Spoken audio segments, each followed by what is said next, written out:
සමන්ත බලාපොරොත්තු පරිදි පළමු දරුවෙක් ලැබුණා. තවත් දරු සම්පත්තිය බලාපොරොත්තුෙන් කටයුතු කළා. විකෘති විදිහට දරු ගැප් පිහිටීම් නිසා ඒවා ඉවත් කරන්න සිද්ධ වුණා. මවට අපදාවක් වෙන නිසා. මේ කීප වතාවක්ම සිද්ධ වුණත් ඒ සිද්ධ වුණේ ඒ ආකාරයෙන් විකෘති දරු පිහිටීම. මේ වගේ දෙයක් මෙහෙම සිද්ධ වෙනකොට ඇයි එහෙම වුනේ? මේ සම්පත්තිය දරු සම්පත්තිය ලබන්න බැරි වෙන පාදක පැමිණෙන්නේ මොකද? ඒක යම්කිසි හේතුවක් තියනවාද එහෙම කර්ම හේතුවක් කියන එකත් අහලා තියෙනවා. මේ වගේ අවස්ථාවල් කර්ම හේතුවෙනුත් තියෙනවා. දැන් අපි හිතමුකෝ සාමාන්‍ය ජීවිතයක අපි කටයුතු කරනකොට ඒකෙදි අපි ඔහොම විශේෂයෙන්ම සිද්ධ වෙන දේවල් තියෙනවා. විකෘති ආකාරයක් වෙන්නුම් කරනවා. ඒක පිටින් බැලුවහම හොයන්නත් බැරි සාමාන්‍ය මේ සිද්ධියක් නොවන විශේෂ අසාමාන්‍ය සිද්ධියක්. ඒ වගේ විශේෂ බලපෑමක් ඒ සඳහා තියෙන්න පුළුවන්. දැන් බුදුරජාණන් වහන්සේ වැඩ ඉන්න කාලේ එක්තරා කතාවක් තියෙනවා මේ බෝධිරාජ කතාවස්තුව කියලා. මේ බෝධිරාජ කුමාරයා කියන එක්කෙනාට හැම සම්පත්තියක්ම තිබුණා, සිළු සම්පත් තිබුණා, දරු සම්පත්තියක් නැතුව ගියා. නිසා නොඑක ආකාරයෙන් කරන් තිබෙන හැම කටයුත්තක්ම කරලා බැලුවා සාර්ථක වුණේ නැහැ. එයා බුදුරජාණන් වහන්සේට දානයක් සකස් කරලා උන්වහන්සේ වැඩමවල රහසිගත අදිෂ්ඨානයක් කළා. ආවඩයක් කෙලලා මටත් මගේ භාර්යාවටත් දරු සම්පත්තියක් ලැබෙනවා නම් උන්වහන්සේ මේ පාවඩේ පිටින් වඩීවා කියලා හිතෙන් හිතලා කියන්නේ නැතුව පාවඩේ ඉරුවා. නමුත් කවුරු කොහෙන් කියවත් බුදුරජාණන් වහන්සේට හංගන්න බෑ. උන්වහන්සේට දකින්නවා. පාවඩේ අකුල්ලා පැත්තකින් තියන්න කියලා උන්වහන්සේ නිකන් වැඩියට. දැන් දැනගත්තා ඒකාන්තයෙන්ම කහේ හේතුවක් තියෙනවා කියලා. ස්වාමීනි පාවඩේ අකුලන්න හේතුව අපහව මෙහෙම හිතුවා නේද? ඒ කාරණේට හේතු නැති නිසා මේ අද්දැයි ඔබේ බලාපොරොත්තු පරිදි පාවඩේ පිටින් වැඩි නැත්තේ. ස්වාමීනිගේ හේතුව මොකද කියලා අහනකොට ඔබේ භාර්යාවත් ඔබත් මීට පෙර භවයක යම්කිසි ගමනක් ගිහිල්ලා යම්කිසි නැවක ගමනක් යනකොට ඒ නැව හුලඟට අසු වෙලා ගහගෙන ගිහිල්ලා දුවකට තනි වුණා. එන ක්‍රමයක් නැතුව ගියා. ඒ වගේ අතරමං වෙච්ච වෙලාවට අහුවෙච්ච දෙයක් කණ්ඩායි සිද්ධ වෙන්නේ. කන්න දෙයක් නැහැ. නමුත් කුරුල්ලෝ ඉන්නවා කැඩවි හදාගෙන ඉන්නේ දුකදී. වෙන කන්න දෙයක් නැති හින්දා මොකද කරන්නේ? අර කැඩලි වලට නැගලා ගලලා අර කුරුළු බිත්තර අරගෙන ඕවා සම්බගෙන හරි කොහොම හරි ආහාරයට ගත්තා ජීවත් වෙන්න ඒක කාරණයක් කරගත්තා. එදා කරගත්ත අන්නේ කුරුළු බිත්තර සම්බගෙන කෑමේදී ඒකෙදි හටගත්ත පාපයේ ක්‍රියාත්මක වීමක් වශයෙන් ඒ කුරුල්ලට නම දරුවන් ලැබෙන්න තිබිච්ච මාර්ගයේ වහපේකේ ප්‍රතිඵලය වශයෙන් Tamanට දරුවන් නැතු යන්න හේතුකාරක වන පාපයක් එදුනේ. ඒ පාපය තමයි මේ ක්‍රියාත්මක වෙන්නේ. ඒ නිසා ඒකෙන් මිදෙන්න හැකියාව ඔබට දැන් නැහැ කියලා ඒ කාරණේ නිසායි දරු සම්පත්තිය නැති වෙන හේතුව කියලා පෙන්නනවා.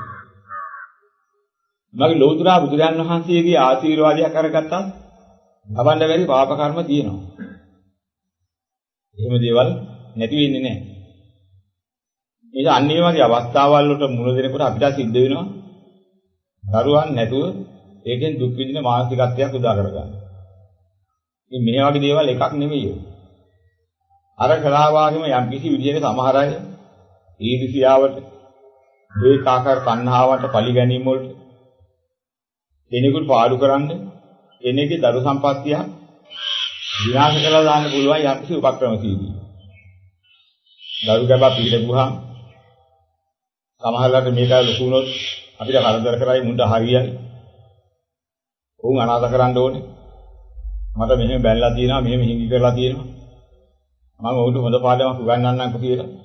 අර දරු ගැබ විනාශ වෙන්න අවශ්‍ය කරන ආහාරයක් හරි දීලා මොනෙන් හරි අන්නේ કૃතිම ක්‍රමයකින් ඒ වගේ පාප කර්මයක් සිද්ධ කරන්න පුළුවන්. එහෙම දෙයක් එහෙම කරා නම් ඕකත් පාප විපාකයක් වශයෙන් ගොඩ නැගිලා එනකොට අතර අනන්ත කාලයක් තුල අත්දැව්වල දරුවන් අහිමි වීමේ දුකට ඒ දෙමව්පියන්ට ගෝචර වෙන්න සිද්ධ වෙන විදිහ වැඩ පිළිවෙලක් ලෝකයේ දෙනවා. මෙන්න මෙහෙම කර්ම මුල් වෙච්ච කාරණාත් දෙනවා. හැබැයි සියල්ලම ඒ කාරණේම වෙනව නෙමෙයි. කර්මයක් මුල් වෙලා කාරණා ඇදුනට ලෝකේ යමක් සිද්ධ වෙන ප්‍රතිඵලයක් සිද්ධ වෙන්නේ බහු හේතුක. ඒක හේතුක ඵලයක් නැහැ.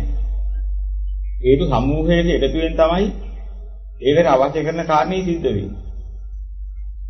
දැන් අපි හිතමුකෝ බින්දර ටිකක් තිබ්බහම ඉඩෝර කාලෙක යන්තම් පොඩි ගින්දුහුටුවක් විසි කරත් ඇති ඒ ගින්න ඇවිල්ලා ව්‍යාප්ත වෙලා ගිහලා මහා විහාර මේ දැන් ඔය දිනවනේ ලැබුවේ ඒ වගේ මහා වනාන්තර පවා ගිනියලා විනාශ වෙලා යනවා.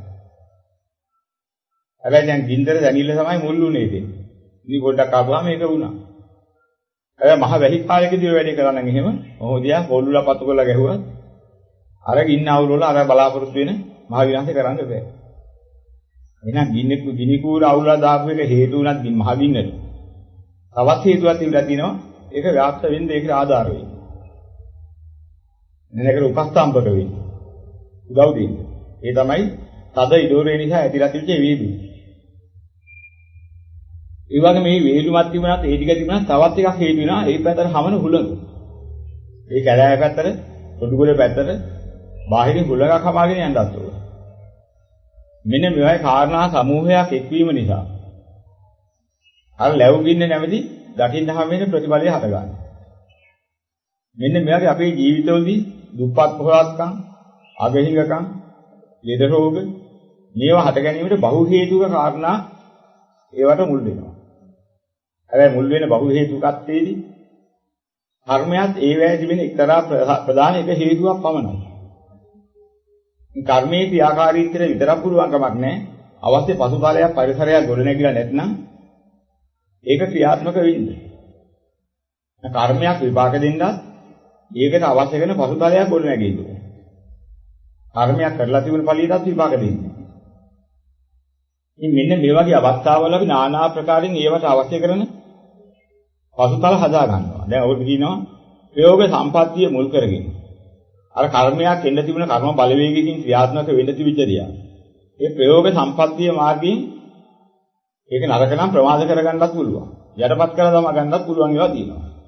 හැබැයි සියලුම කර්මස් නෙමෙයි. කර්ම විශ්ය අචින්තියයි. කෙනෙකුට සාමාන්‍ය හිතලා මේක ක්‍රියාත්මක වෙන්නේ මෙහෙමයි කියලා එහෙම ගන්න බෑ. අති සූක්ෂම සියුම් විශ්ය අකර්ම විශ්ය කියන්නේ. ඒසා ඒ අවස්ථාවවලදී එබඳු අපේ ජීවිතයේ හදාගන්න පසුතලයේ තුලින් බොහෝ කොට කර්ම විපාකයන්ගෙන් වෙන් වෙලා නිදහස් වෙලා කටයුතු කරගන්න පුළුවන්. සාධාරණ මේ කර්ම විපාකයේ පත් නොවෙන්න නම් ඒකට අවශ්‍ය කරන මාර්ගඵලලාභී හැටියට කටයුතු කරලා එහෙම කරගත්තොත් ඉන් එහාට විච සතර ආපාගත සියලුම පාප කර්මයන්ට ඉඩ නැහැ. කර්ම විපාකයේ දෙන්නාවට ඵල දෙන්න අවශ්‍ය අනික් පහසුකම් නැති නිසා. ඒ බඳු කර්ම විපාකයක් ක්‍රියාත්මක වෙන්න බෑ. ඇයිද විච විපාක ඵලිය නැති කලේ නේ. විපාකයේ කර විපාක කර්ම විපාක ශක්තියකට තනිකරම සියලු කර්මයක් කරන්න පුළුවන් කම නැති නිසා. ඒකට අනික් අවශ්‍ය තවත් කාරණා බොහොමයක් ආධාර වෙන නිසා. ඒ ආධාර වෙන කාරණා නැත්නම් එහෙම තනිකර කර්ම විපාකයේ විපාකයක් ඵල දෙවන්න බෑ. විපාකයට අවශ්‍ය පසුතලයක් ගොඩනගාගෙන නැගෙන කර්ම බලවේගය තියෙනවා. ඒවට කියන ආහානාන්තරික පාප කර්ම. භව මැරීම, පියා මැරීම, රහතන් මැරීම, බුද්ධ ශරීරයේ ලේහි පැද්දීම, සංඝ බේදේ මේ කියන පංචානාන්තරික පාප කර්මයක් කරපු එකක් තියෙනවා. අනේ ඒකින්ම පසුතලයේ ගොඩනගාගෙන මේ ශක්තිය පළ දෙනවා. බලක් ගන්න බෑ. ඒ වගේම යම්කිසි ආකාරයෙන් මේ ආර්ය ධර්මයන්ට අමතරව ධානාදී වන්නා වූ සමාධි ශක්තියක් ලැබලා තිබුණා. ඒකෙන් නොපිරිහි හිටපු කෙනෙකුට. ඒ බලවේගය අන්නේ සියලුම පාප බලවේගයන් යටපත් කරගෙන නැගිලා ඉඳිලා. කාම ලෝක බලවේගයන් යටපත් වෙන්නේ නැගිලා ඉඳිලා. රූපාවචර බ්‍රහ්ම ලෝකයක උපදින්න අවශ්‍ය කරන්නා වූ පසුතලයේ ගොඩනගලා දෙනවා. ඒකත් නොපිරිහි හිටියු. ආර්ය මාර්ගයටපත් වෙලා ආර්ය ඵලයක් ලැබුව කෙනෙකුට ආනන්තරික සමාධිය කියලා ඒකට හේතු වෙන සමාධියක් ලැබෙනවා. ආනන්තරික සමාධිය කියලා හිතන් කියන්නේ න අන්තරික සමාධිය කියන එකයි ආනන්තරික සමාධිය කියන්නේ. න අන්තරික කියන එක තමයි ආනන්තරික කියන්නේ. ආහාරයක් අන්තර්ගත නැති කියන එකයි න අන්තරික කියන්නේ. අන් කියන්නේ ආහාර. න අන් කියන්නේ ආහාරයක් නැහැ. අන්තරික කියන්නේ අන්තර්ගතය. යම් කිසි කටයුත්තක් කරනකොට ඒකට ආහාරයක් අන්තර්ගත නැතුව යමක් හට ගන්නවා. හැබැයි මේක හොඳට තේරුම් ගන්න ඕන සියුම් තැන. ලෝකේ යමක් හටගත්තා නම් හටගත් එකට අවශ්‍ය කරන හේතු ආහාරයක් තිබිය යුතුමයි. එහෙමනම් ආර්ය ඵලයක් වශයෙන් ලබන මාර්ග ඵලයකට ආහාරයක් නැතුව හටගන්නේ කොහොමද? ආහාර නැති කිරීමෙන් ඵල නැති කිරීමක් තමයි මාර්ග ඵලය කියන්නේ. ආහාරයක් නැති කිරීම නිසා හටගන්න විට ඵලයක් නැති වෙලා යන එක නිසා අමුතු එකක් හටගන්න කියන මේ ආර්ය ඵලය කියන්නේ. රාගයේද, ද්වේෂයේද, මෝහයේද හේතුකාරක වන්නා වූ හේතුකාරකයේ විදිලා ගියහම ඒ මට්ටමට. ඒ මට්ටම තිබිච්ච රාග, ද්වේෂ, මෝහ ගොඩ නැගෙන විදිහක්. රාග නැමැති, ද්වේෂ නැමැති, මෝහ නැමැති ඵලයට තිබිච්ච අවිද්‍යාව හේතුව විදහැරියහම. ගොඩ නැගෙන විදිහක් නැති නිසා. රාගය නිසා කම්පා කිරීමක්, ද්වේෂය, මෝහය නිසා කම්පා කිරීමක් තිබුණා. දැන් මේ කම්පාව නැති නිසා අකම්පය. මෙන්න මේ අකම්පේ සමාධියට කියනවා මාර්ගඵලලාභීන්ගේ ඵල සමාපත්තිය වෙන ඵල සමාධිය. ඒකෙන් දකින්නේ සමාධිය ඇති වෙන්න හේතුව මොකද්ද? හිතේ රාග, ද්වේෂ, මෝහ හේතු කරන්න හේතුකාරක වෙන අවිද්‍යාවක් තිබුණා. දැන් මේ අවිද්‍යාව ඉවරුණා, හේතුව ඉවරයි. හේතුව නිරෝධ නිසා ඵලයක් නිරෝධ වුණා. ඒතර ඉතිරිලා තියෙන රාග, ද්වේෂ, මෝහ මාත්‍රයක් හරි කියනවා. ඒතර ඉතිරිලා තියෙන ඊට අමතරව රූප, වේදනා, සංඥා, සංකාර, විඥාන ආදී වශයෙන් හටගත කොටසක් තියෙනවා. ඒ කොටසට ගෝචර වෙනවා ඉතුරු ටික. ගෙවිච්ච හරිය දවන්නේ තවන්නේ නැහැ දැන්. මහා ගින්නක් ඇවිල්ුණාම පැත්තට යන්න බැරි රස්නයක් තියෙනවා. දැන් අපි ගින්නෙන් භාගයක් අඩු කරොත් එහෙම අවශ්‍ය ඉන්ධන නැති කරලා. දැන් ගින්දර වතු වෙන්න අවශ්‍ය කරන ද්‍රව්‍ය නැති නිසා අර මහා ගින්න ඒ ආකාරයෙන් පිළිදන්නේ නැහැ. ඉන්ධන වලින් භාගයක් අඩු කරා නම් දැන් ගින්නෙන් භාගයයිපත් වෙනවා වෙන්නේ. දැන් තිබිච්ච ඵලය මොකක්ද? කවුරු හරි ගින්නට ලං වෙන්න යනකොට මේ ඉන්ධන භාගය අඩු කරන්න ඉස්සෙල්ලා මේ පැත්තට කිට්ටු වෙන්න බැරි ගින්දර රස්නයක් තිබුණා. දැන් කොටසක් අඩු නිසා ඒ රස්නේ අඩු වෙනවා. කිට්ටු වෙන්න පුළුවන් මට්ටමට හරස් වෙලා තියෙනවා. දැන් අලුතෙන් ඵලයක් හැදිලාද ඒ තත්ත්වෙම තියෙනවා. තිබිච්ච ගින්දර වලින් භාගයක් නිමිච්ච නිසා ප්‍රතිඵලයකුත් විද්‍යාමාන වුණා. ඉස්සෙල්ලා තිබිච්ච ගිනි සැර දැන් නැහැ. කලින් වගේ නෑ, ඊට සැර අඩුයි. ගින්දර ඔක්කොම පත්තු කරන්න අවශ්‍ය කරලා තිබිච්ච ඉන්ද්‍රිය ටික ඔක්කොම අහක් කරලා දැම්මා. අර ගින්නට තිබිච්ච හේතුව ඉවර නම් ගිනි නැති ඵලෙ ඉවරයි. ඉස්සෙල්ලා යන්න ඉන්න බැරුව පිටින් තිබිච්ච ගින්දර දැන් ඒ වටේ ඕනෙතර ගිය හැකි. දැන් ගින්දර එතන නෑ. හැබැයි ඉස්සෙල්ලා තිබුණේ වඩා සාන්තයි ඵලෙ. හැබැයි අලුත් එකක් හට ගැනීමේ ඵලයක් නෙමෙයි ඒක. තිබුණ ගින්නක් නිවි යාමේ ඵලය. මෙන්න මේ වගේ මාර්ගඵලලාභීන්ගේ සමාධිය කියන්නේ මතුවේවි ආපු රාග, දේශ, මොහයන් නිවි යාමේ ඵලයයි. අමුතුවෙන් හටගත්ත අමුතු චිත්තාවලියක් නෙමෙයි. අමුතු සාන්තියක් නෙමෙයි. හැබැයි ඒක සාන්තයි ප්‍රණීතයි. රාග ගින්නෙන් දැවෙනකොට, දේශ ගින්නෙන් දැවෙනකොට, මෝහ ගින්නෙන් දැවෙනකොට තිබිච්ච අසහනිය දැන් නැහැ, දැන් සාන්තයි ප්‍රණීතයි. අර අලුත් එකක් ලබාගෙන අලුත් එකක ඉඳ බැඳගෙන සාන්තයි ප්‍රණීතයි කියලා ගත්ත හේකුත් නැහැ දැන් උඩ. ඉඳුනේ මොකක්ද? පෙර රාග ගින්න වලට හේතුව තිබුණා. දැන් ඒ හේතුව දුරු කරපු නිසා දැන් රාග ගින්න වලට හේතුව නැති නිසා දැන් ඒ රාග ගින්න හටගන්න විදියක් නැහැ. රාග ගින්නේ නිදහස්. රාගය නිසා පෙර 10ක් අසහනයක් වෙනවා, මට දැන් මේ 10 අසහනේ නැහැ, සාන්තයි ප්‍රණීතයි. අන්න ඒ ආකාරයෙන් දකින්නකොට අත්‍යරින් වැලීදී මිදීදී ඵලයක් තියෙනවා. අන්න ඒක තමයි නිවන් ඵලය. දැන් මේකට මේ නිවන් ඵලයේ භුක්ති විඳින්න අරමුණු කරන්න වෙන අමුතු જાතිය පැවැත්මේ යමක් අවශ්‍ය නැහැ. පැවැත්මේ තමයි ආහාර තියෙන්නේ.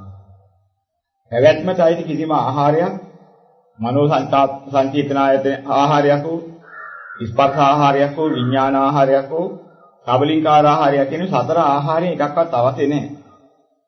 අර ආස්වාදයේ සාන්තිය භුක්ති විඳින්න. ඊවෙන් එකක් හරි ගත්තා නම් ආන්තරික විසක් න ආන්තරික නෙමෙයි.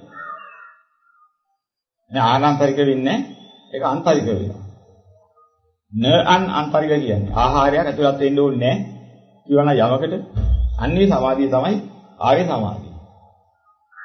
දැන් පඩවි කසිනිය කියන කසින මණ්ඩලයේ වඩලා හිටන් කසින අරමුණ අරගෙන කසින සංඥාව අරගෙන. ඒ පඩවි සංඥාවට හිත තියාගෙන බාහිර සංඥා වලින් අහක් කරලා හිටපුවාම පඩවි ගතියේ හැමි ගති ලක්ෂණය කොහොමද? ඒ ගති ලක්ෂණයට අනුකූල හිතක් පහළ වෙනවා. ඒක රාග දේශ මොහ කියන මේවෙන් කම්පා කරන්නේ නැත්නම් එතන රාග දේශ මොහ ගිනි නැති මානසිකත්වයක් උදා වෙලා එතන සාන්තිය ප්‍රණීතියක් දකින්න. හැබැයි ඒක තියෙන්නේ අර පටවි කසිනේට අරමුණු කරලා සමවැදිලා ඉන්නකම් විතරයි. කොයි මොහොතේ හරි ප්‍රගුණ කරගත්තොත් මොන මොහොතේ හරි පටවි කසිනේ සමවැදිනකොට ඒක ආහාරයක් වෙනවා. කසිනාරම්මනේ ආහාරය. දැන් පටවි කසිනේ කියන්නේ ලෝකේ පැවැත්ම හා සම්බන්ධ සංඥාවක්. පොළොව සම්බන්ධ සංඥාවක්. ආපෝ කසිනේ අරමුණු කරගෙන ධානයක් ලබා ගත්තා. එයා ධානය සුවේට යලිපත් වෙන නම් ආයි ජලයේ තී කරන්න ඕනේ. ජලයේ තී කරපන් ජල ස්වභාවයෙන් මනසේ ඉඳලා හැමතැනම ජලයෙන් වට වෙලා ගිය එතනක තමයි ජලයේ තුල ඉන්නවා වාගේ වායු ලෝක සම්බන්ධයෙන් අහක් වෙලා ජල ස්වභාවයක මනසේ ඉන්නවා. ඒ මනස තැන්පත් බවක් වෙනවා. හැබැයි ජල සංඥාව තමයි ඒකේ ආහාරය. මේ ආහාර නැතුව ගන්න සමාධියක් නෙවෙයි. වායුවට හිත තියලා වායු සංඥාව ප්‍රගුණ කරලා ධ්‍යාන ලබන්න පුළුවන්. හැබැයි ධ්‍යාන සුවේ විදින්න නම් ආයිත් වායුවට හිත තියන්න. වායු සංඥාව මත කරන්න ඕනේ.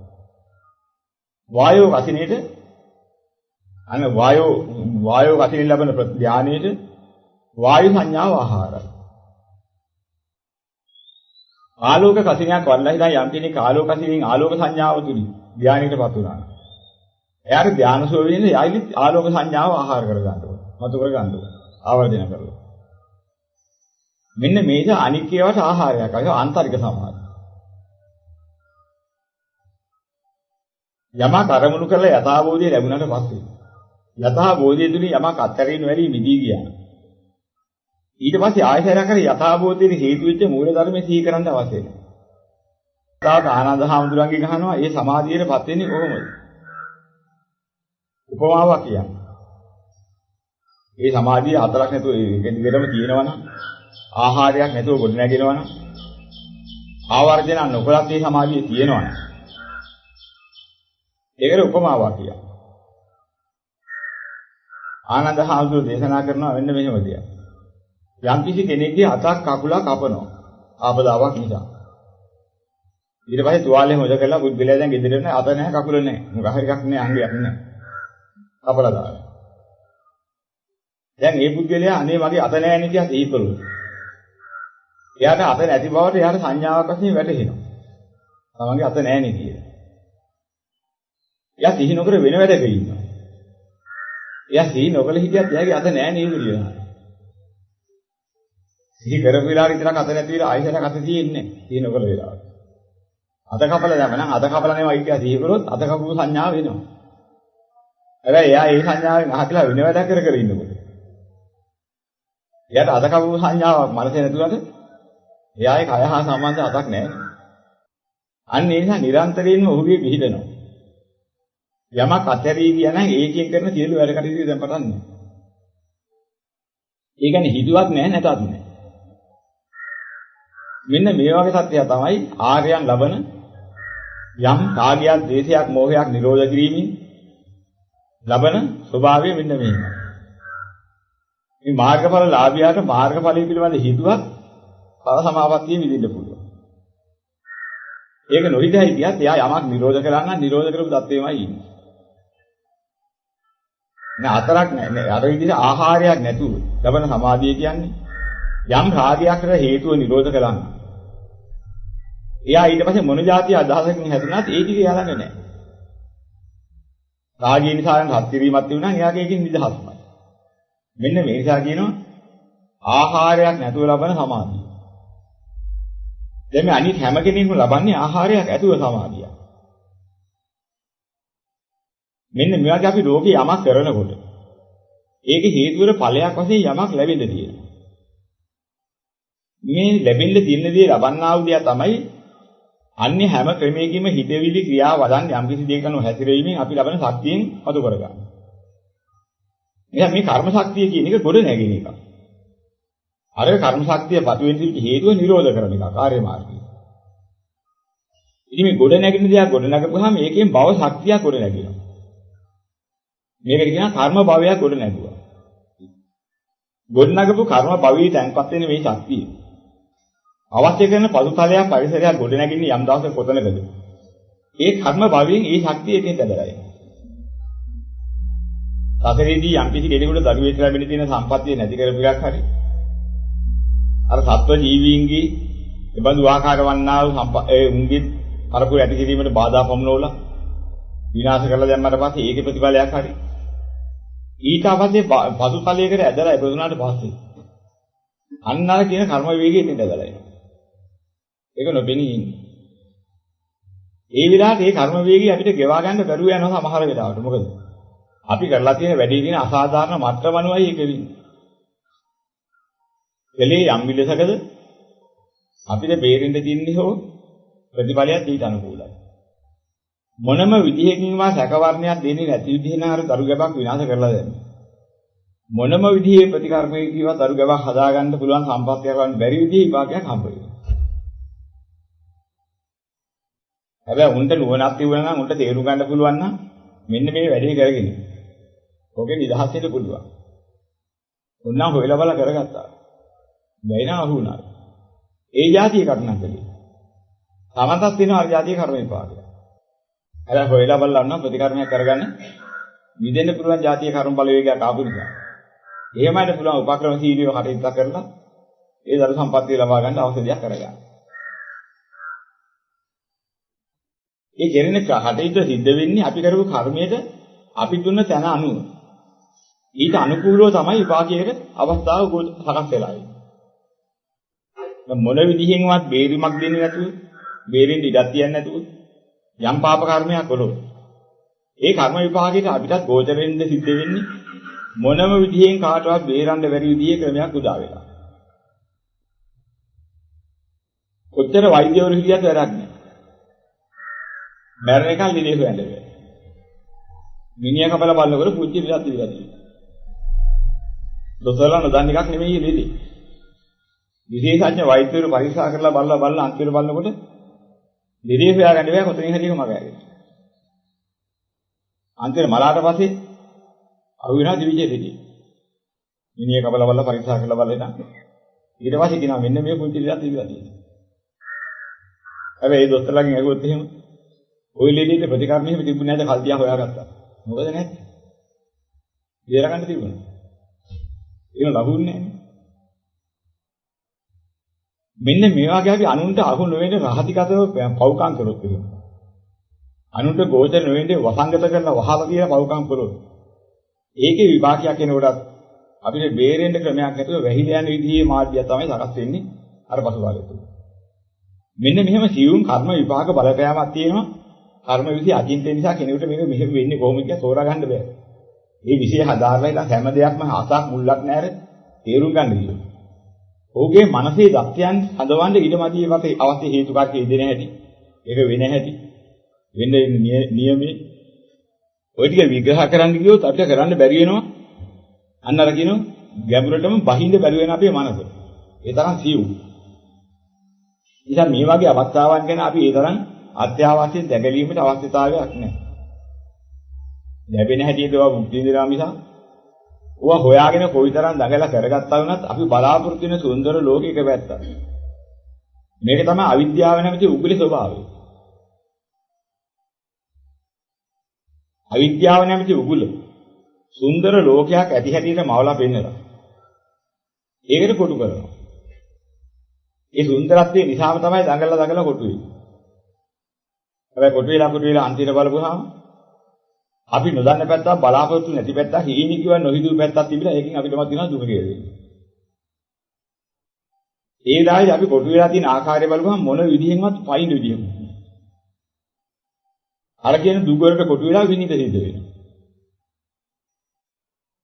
මෙහෙම දේවල් ඕන තරම් අපි අතර වෙනවා. ඉරියක් ගන්නවා. බැඳ ගන්නවා. ඔය ආදි වශයෙන් අපි මේ විවාහ වුණි කියන කතාවක් තියෙනවා. හිර ගන්න දෙන්න. ඔය හිර කියන වචනේම අරගත්තා. ඒ දාගෙන හිර වුණාම තමයි. ආයි ලියා ගන්න බැරි જાතියි. සුන්දර ලෝකයක් මවාගෙන දෙවිරිසක් එක්කලා බලාපොරොත්තු වෙන සුන්දර ලෝකයක් මවාගෙන තමයි මේ හිරේ ගන්න. එකතු කරගන්න. අර බැඳුරු බැඳීම දෙල්ලන් එකක් නෙවෙයි ලේසියෙන් ලියා ගන්න බැරි. ඊට පස්සේ බලාපොරොත්තු වෙච්ච සුන්දර ලෝකෙ ඉතර නැහැ. අපි හීනකින්වත් බලාපොරොත්තු නොවිච්ච දෙයක් හැටියට පේන්නේ දුක් කරදර දෙන දෙයක් ඕක සම්බන්ධ වෙලා මතුවලා ඉන්නේ. ඒ වෙලාවට අපි මොනවා කරන්නේ? අපි කොයි වෙලාවක මේ ලෝකේ යථාර්ථයේ පිටන්න ගියා නම් එහෙම අපිට බලාපොරොත්තු වෙන සුන්දර ලෝකෙ එතනම කැපිලා යනවා. අපි හිතමු මෙහෙම දෙයක්. හොඳයි මේ මිනිස්සෙයින්ට ඒ වගේම කාන්තාවන්ට දරුවෝ උපදිනවා. ඒ දරුවන්ට පිය කෙනෙකුත් ඉන්නවා කොහේ හරි. අනේ අපිට මේ જાතිය දරුවෙක් හිටියනම් අපි ඒ කියන්නේ මෙහෙමයි අතින් අල්ලගෙන ටිකක් ලොකු වෙන අරගෙන යන්නේ මෙහෙමයි. ඒක hina වෙන්නේ මෙහෙමයි. උඩ පැනලා hinaට කොච්චර ලස්සනද. අපේ විදේට ආලෝකයක් එහෙම දුවනකොට කෑ ගහ පොඩි එකා උඩතලට. අපි ওই જાතිය හිතනවා. අනේ හම්බෙලා බලනකොට අතක් කොර වෙච්ච කකුලක් කොර වෙච්ච කතා කරන්න බැරි එකේ හම්බ වුණා. මොකක් කරන්නද? ඒක නෑ කියන්නේ. එහෙම නෙවෙයි කියන්නේ. අර හම්බෙන දරුවා අතරේ අම්මලාට එහෙමයි කොච්චර හම්බෙලා තියෙනවා. ඒ අම්මලා දරුවා හම්බෙන්නේ ඉස්සෙල්ලා මොන ලෝකෙකද හිටියේ? අර සුන්දර පුරපාල දරු පැටියේ පුරපාල කරගෙන උක ලොකු වෙලා උස්මහත් වෙලා ලොකු මිනිහෙක් වෙලා එයා රස්සාවල් කරගෙන මොකද අප්‍රියක් ඇති කෙනෙක් හැටියට උපදිලා කෙල්ල කටයුතු දෙන්නේ ওই જાතිය මානසිකත්වයක දරුවෙක් තමයි බලාපොරොත්තු වෙන්නේ.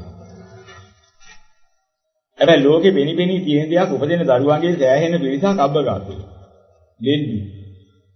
තමන්ගේ වැඩ සමාත කරගන්න වෙලෙ මන්ද බුද්ධි කියන. නමුත් එහෙම අයත් මේ උපදින දරුවෝ අතර ඉන්න නිසා අපි එකපාරම සුන්දර ලෝකයක් මවන්නේ ඇයි කියලා පොඩ්ඩක් හිතන්න කැමතියි. කවුරු හරි එහෙම කිව්වොත් ඕන්න ඉරිසියාවට අපිට කියන්නේ. ඔකගේ පැලියාව තමයි අපිට මෙහෙම පළදුන්නේ. ඔක දරුවා හැබැයි ඉතින් ඔක කිව්වනේ. ඉතින් ඉරිසියාවේ ඔකගේ තියෙන ඉරිසියාව ඔක මොකක් හරි කරලා තියෙන අපේ දරුවා හම්බුනේ මෙහෙම උනේ ඒකයි. කොහොම කීක අපි ලෝකෙට බලිනවා. අපි පොඩ්ඩක් හිතනවා උපදින දරුවා අතර 120ක්වත් මෙහෙම. තව 10 15ක් මන්ද බුද්ධි කියනවා. උපදින ටික ලොකු වෙනකොට දාමරිකව තව එක 10 15. උන් හිතු මොනවද යන ඇටරේ කියන දෙයක් අහන්නේ. දීපල විනාශ කරන කාලකන්ණි තව කොටසක්. ඔහොම ගිහිල්ලා අම්මට තාත්තට බලන හලකන ගුණ ධර්ම ඇති. අභිවෘද්ධියක් ගොඩනගාගෙන අලුතරමේ ඉන්න කාලේවත් ජීවත් වෙන ඉන්නේ 10ක විතර තමයි. නමුත් ඒ බලාපොරොත්තු වෙන සුන්දර ලෝකේ 100%ක්ම බලාපොරොත්තු වෙන්නේ අන්න අර කිව්ව සුබදායක පැත්ත දරුවෝ. ඉතින් අපි අර පෙනෙන ලෝකේ තියෙන යථාර්ථය දකින්න නැතුව සුන්දර පැත්ත පමණක් හිතලා කටයුතු කරන්න යන එක තමයි අවිද්‍යාවේ පටලයෙන් මුවහ කරලා තියනවා කියන්නේ. භාර්යාව සරණ පාවාගෙන ඉන්න ස්වාමි පුරුෂයෙක් හොයාගන්න මූලික අවස්ථාවේදී සුන්දර ලෝකයක් මවාගෙනමයි යෝගට යන්නේ. හැබැයි මම යන්න. මෙහෙ වගේ අවස්ථාවක මම ගන්න පියවර මොකද්ද? නෑ එහෙම වෙන්නේ නෑ. එයා මන් දන්නවා මට පන්ට වැඩිය මට විශ්වාසයි. ඕකේ තමයි පටන් ගන්න. විශ්වාසය මොකුත් නෑ. ඉජල මුදුන් පෙත්තේ.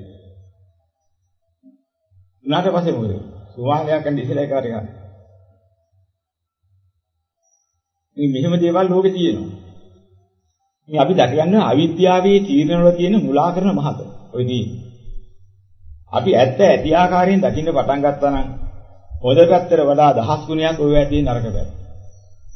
දරු සම්පත්තිය බලාපොරොත්තු වෙන දරු විපත්තිය කී දෙනෙක් ලබනවා. දරු සම්පත්තිය කී දෙනෙක් බලාපොරොත්තු වෙන්නේ. අපිට දරු සම්පත්තිය. ලැබිලා තියෙන දරුවන්ගේ දරු සම්පත්තිය ලැබෙන කී දෙනාට දරු විපත්තිය කී දෙනෙක් හම්බ වෙලා. අපේ පරම්පරාවේ දැලි ගෑව, මුනේ දැලි ගෑව, අපිට සමාජයට බහිඳ බැලුව ගියා. මේ කිල්ල කරපු වෙලේ මේකේ වයස කීයද? ඇටේ පොතේ මොරන් හම්බුනේ, කඩේ කිරිසිදු යන්න හම්බුනේ. අපි බලාපොරොත්තු වෙන්නේ කොහොම කරන්නද? කොයි ලෝකයක්ද බලාපොරොත්තු වෙන්නේ? අම්මලා තාත්තලා අඬනවා හැමෙනවා ඒක පැත්තක් කියලා. බලමු මේගොල්ල කඩේ කිරිසිදු යන්න හම්බුනේ. උගුරු ගැටේ කරින්න තරුණයෙක් වෙනවා හම්බුනේ. ආන් අහවතෙන් කසිපු ගහනවලු.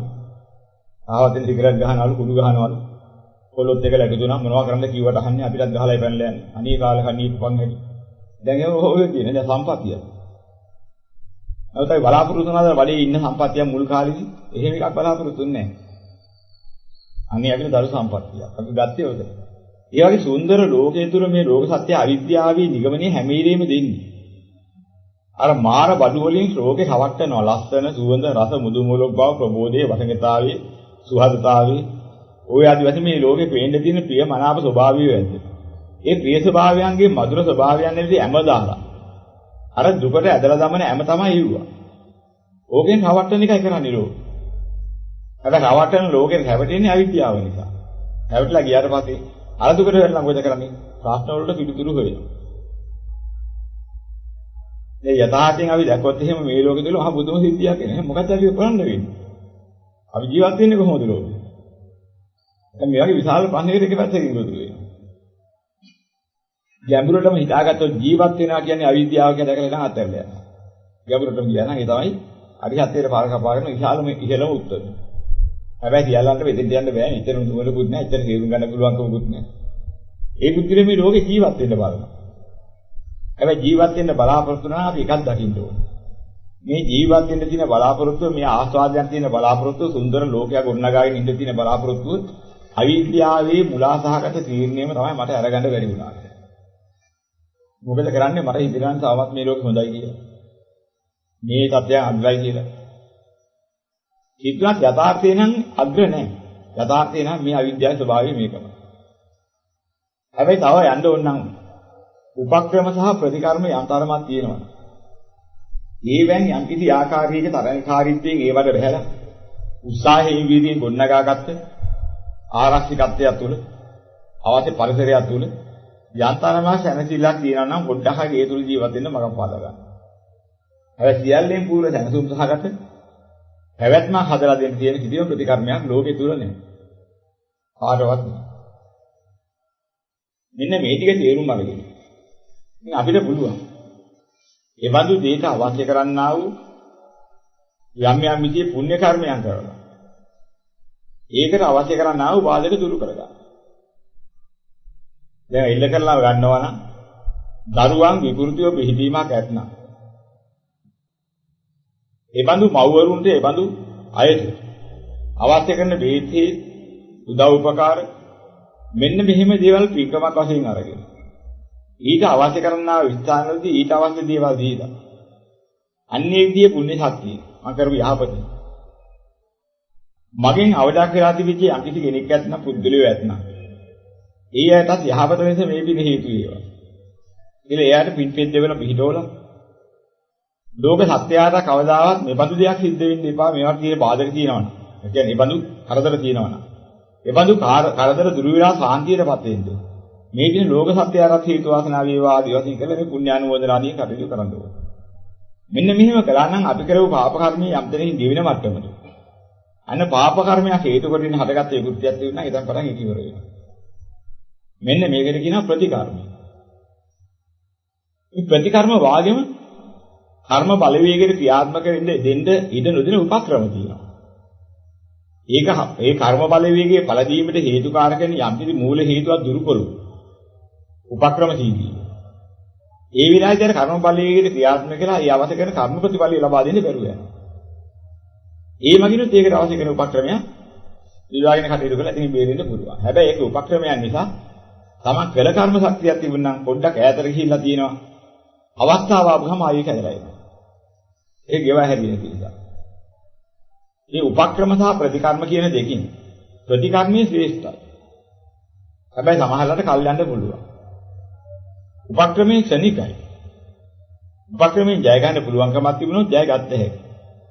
හැබැයි කර්ම ශක්තිය කොයි වෙලේ හරි සුදුසු අවස්ථාවක නැවත අදලන්නේ තමන්ගේ කර්ම ගබඩාවේ තැන්පත්. ඒක ගෙවින්නේ. ණයකාරයෙක් ණය ඉල්ලා එනකොට ණය දීලා නිදහස් වීම ප්‍රතිකාරයි. එයාට ණය දෙන්නේ නැතුව කණ්ඩියක ළඟ තියාගෙන ඉඳලා කණ්ඩියලාව සැර කරනවා ඉන්න දෙන්නේ නැති. ඊට පස්සේ ගිහිදාර කරන කරදර කරොත් එහෙම බලාපියතොට කරන වෙලේ හතරන්ති කඩනවා ඒක. ඔය දන්නවද මම කවුද කියලා? මම තමයි අහවල් දෙයක් කරනවා. අප්පටි නම අහනකොටත් මම දැනගත්තා ওই නම ඉස්සරහ පහල් කරන හරි චන්දියෙලු. මම ගමේ අයියාස්සේ හොරක් මේ ඉන්නේ කියලා හිතේ යනවා ඉතින් බයයි. අපෝ ඒකට යන්න බැරි හතරන්ති කඩා ගන්න ඕනේ නැහැ රුපියල් 1000 ගියාවේ. ඒ 5000 ගියාවේ වතුර ගියා කියලා හිතා ගන්නවා. ආයි යන්නේ නැහැ ඔකකින් එකක නම් ඉල්ලන්නේ. ඔකයි මොකද ගලේ ආලුවේ අර දාමරි කියලා. දැන් ඒක දැන් ඇවිල්ලා ඉතින් මට සල්ලි ගන්න මට මොනවා හරි කරන්න පුළුවන්. ඔය ඊට වඩා පාඩුවක් මට වෙනවා. ඕක ඉල්ලන්න කියලා. ආහා සල්ලි ඕනේ නැහැ. අතලද. හැබැයි අතලද මේක උපක්‍රමයේ බේරුණාට. අර දාමරි කියන්නේ නැතුව සුසු අවස්ථාවක් ආවම තෝයිද අරුහිනා නේද බෙරින්නේ හැටි. දැන් ඔබේ බලය ඉවරයි. දැන් මගේ බලය තියෙන්නේ. නිතර පටන් ගන්නෑ. එදාට අරගේ පලියත් එක්කලා අරගේ වන්දියත් එක්කලා අර මුදල ගන්නවා. අන්න අපි කරන වැඩි ප්‍රතිකර්මයක් කරලා බේරිලා හිටියද ප්‍රතිකර්මයක් නොකර උපක්‍රමයකින් බේරිලා ඉන්න පුළුවන්. කර්මයේ ප්‍රතිකර්ම නොකරෝ දෙවෙන්නේ. කවදා හරි ඒකට මොන දෙන්න ඊයාදීට මොන දෙන්න සිද්ධ වෙනවා. මෙන්න මෙයාගේ ප්‍රතිකර්ම උපක්‍රමයක් අපිට සම්‍යක් ප්‍රයෝගයක් වශයෙන් ගන්න පුළුවන්. හැබැයි අපි එකක් දැනගන්න ඕනේ. උපක්‍රමයෙන් බේරිලා තමන්ගේ වැඩේ කරගත්තත් ප්‍රතිකර්මයේ කරලා නිදහස් වෙන්න බලා ගන්න ඕනේ. ඒතොර ඥානවන්ත උපක්‍රමයෙන් බේරීමත් ප්‍රතිකර්මයෙන් සාධාරණ බේරීමත් කියන දෙකම ලැබෙනවා. මෙන්න මෙයාගේ යම්කිසි අපිට යමක් කරගන්න ඕන නම් ඒ වර තියෙන බාධක දුරු කරගන්න තිබෙන ලෞකික ක්‍රම උපයෝගී කරගෙන ඒ ආශිර්වාදයන්ගෙන් හෝ ඒ වගේම අවශ්‍ය කරන බේත් හේත් වැනි සියුම් විද්‍යාත්මක වැඩපිළිවෙලකින් හෝ යම් යම් උපක්‍රමශීලී ක්‍රමවලින් ප්‍රතිකර්මයක් කරගෙන නැත්නම් අර විදිහට උපක්‍රමශීලීව සම්‍යක් ප්‍රයෝගිකින් වේගය සමන් කටයුතු කරගන්න පුළුවන්. හැබැයි දැනගන්න මෙහි මේවා කරපු විපාකයයි මට මේ බාධා මෙච්චර කල් කැමිනුනේ. ඒකට මම ප්‍රතිකර්මයක් වශයෙන් මං කරලා තියෙන පාප කර්මයට විරුද්ධ පුණ්‍ය කර්මයක් කරලා. ඊ ආශිර්වාදයේ පතුරෙමින් මගෙන් අවේද අසාධාරණ වෙච්ච අර වන්දිය ගෙව ගන්නවා. මෙන්න මේ විදිය කරගෙන ගියොත් එයාට උපක්‍රමයෙන් වේවිලා ප්‍රතිකර්මයේ කිරීම නිසා සාධාරණ නිදහස් වීමේ හැකියාවක් ලැබෙනවා. ඉතින් මේ ක්‍රමයේ කර්මයේ විපාකයකට මේ පිළිතුරු දෙන ක්‍රම අපි දකින්න ඕනේ. මේ හැම දෙයකින් නිසා ඒ විලාදී අපි දකින්නම හොඳ නැහැ සියලු ආකාරයෙන්ම දරු සම්පත්තිය කියව පරිදි අපිට මේ ලෝකේ ලෞකිකත්වයේ පුළුවන් තරම් අපි නිදහස් වෙන්න බලන්න ඕනේ. සඳරාගයෙන් බැඳීමේ වස්තු යම්තාක් එකතු වෙනවද? ඒතා ක්‍රාගගිනි, දේශගිනි, මෝහගිනි දවනවා. අපි බලාපොරොත්තු වෙන්නේ සුන්දර ලෝකයක් වුණාට බලාපොරොත්තු වෙන ලෝකෙ ලැබෙන්නේ 1000කට 10000ට එක්කෙනෙකුට తాවකාලිකව ලැබෙනවා. එයින් එහාට ඒක ගන්න ප්‍රතිඵලයක් නැහැ. ඉතින් අපි දකින්න ඕනේ මේ සුන්දර ලෝකයක් මවාගෙන යන මේ ලෝකේ ධර්මානුකූලව තේරුම් ගන්නවා. අනිත්‍ය වූ, දුක්ඛ වූ, අනාත්ම වූ ධර්මතාවයක් තුළ ස්වභාවයක් තුළ මම බලාපොරොත්තු වෙන නිත්‍ය වූ, සුඛ වූ, ආත්ම වූ ස්වභාවයක්. එහෙනම් මගේ අවිද්‍යාව තීරණය තමයි වෙන්නේ. මගේ තීරණේ සාර්ථක වෙන එකක් නෙමෙයි කවදාවත්. ඇදී වැද දුක් දෙන එක. ඒ තීරණේ අවිද්‍යාසහගත තීරණේ ඉදගෙන දුක් විඳිනවා මිස බලාපොරොත්තු වෙන සාර්ථක සුන්දර ලෝකේ නම් කවදාවත් කාටවත් ලැබෙන්නේ නැහැ. මෙන්න මේක ධර්මානුකූලව තේරුම් ගත්තොත් ඔය අනවශ්‍ය සුන්දර බලාපොරොත්තු වලින් හිත නිදහස් වෙනවා පළමුව. ඊට පස්සේ බලාපොරොත්තු වෙන්නේ අර 아무තු සුන්දර ලෝකෙ. අත්‍යවශ්‍ය දේටි වේදමක් කරගෙන, හරි හම්බ කරගෙන, අවශ්‍ය දෙයක් කරගෙන සැනසෙල්ලේ එතනපට අර මහගිනි ගොඩෙන් අහගෙන ජීවත් වෙනවා. ඉතින් ආවට පස්සේ යාට දෙනවා මම කොච්චර සාන්ත ප්‍රණීත ඇත්ත සත්‍යයක් දැකලාපත් වුණා. පෙර මං 1000 ගින්නේ කොච්චර දැවුණාද? අද ලැබූ සාන්තිය මට රුපියල් කෝටි ගාණක් ලැබුණාත් ලබා ගන්න පුළුවන් එකක් නෙමෙයි. හැබැයි කිසිම මුදලක් වේදන් නොකර කිසිම අමතර ශ්‍රමයක් නැතුව ඇත්ත දැකීම නිසා ලැබුණු ලාභයක් වශයෙන් මේ සාන්ත ප්‍රණීතත්වයෙන් මමපත් වුණා. ওই චිත්ත සාන්තිය බලාපොරොත්තුව තමයි මම මේ සුන්දර ලෝකයක් ගොඩනගන්න හැටි. දැනසිල්ලේ ඉන්නේ. මම බලාපොරොත්තු පෙර බලාපොරොත්තු වෙච්ච ක්‍රමී හැනසිල්ලේ ඉන්න බලාපොරොත්තු වෙන අධානකාරීත්වය ගොඩනගෙන එකක් ගොඩනගුවේ. දැන් මට නියම ක්‍රමයේ හම්බෙලා තිනවා හැනසිල්ලේ ඉන්න බලාපොරොත්තු වෙන සැනසුමට හේතු වෙන යථාර්ථය දැකේ. ඒක දකින්නකන් ඕකේ වෙනස තේරුම් ගන්න බෑ. ඒක උත්සාහ කරන්න ඕනේ. මේ ලෝකේ අනිත්‍යයි දුක්ඛයි අනාත්තයි කියන එක බොරුවක් නෙමෙයි ඇත්ත. ඊට අනුකූලව අපි මේ කරන සියලුම දේවල් තුළ ඒ ධර්මතාවයයි තුලයි ගොඩ නැගිලා තියෙන්නේ. අපි බලාපොරොත්තු වෙන සුන්දර ලෝකේ නෑ. යථාර්ථය උතනයි තියෙන්නේ. මෙන්න මේක දැනගන්න උත්සාහ කළ යුතුයි. ඒ කියන්නේ සිහි කළ යුතුයි. ඇත්ත ඇති ආකාරයෙන් සිහි කරුවොත් අපි මුලාවටපත් වෙන්නේ. නම් තපියද පුරු වෙලා තියෙන්නේ. ඇත්ත හංගාගෙන බොරු මුලාවක් ඇත්ත කියලා හිතාගෙන ඒ තුලින් මවාගත්ත සුන්දර ලෝකයක ජීවත් වෙන්න හිතන වැඩ පිළිවෙල තමයි මේ ලෝක සත්‍යයේ වැඩ පිළිවෙල. ඒ නිසාමයි මේ හැම මුලාවකටම අහු වෙන්නේ.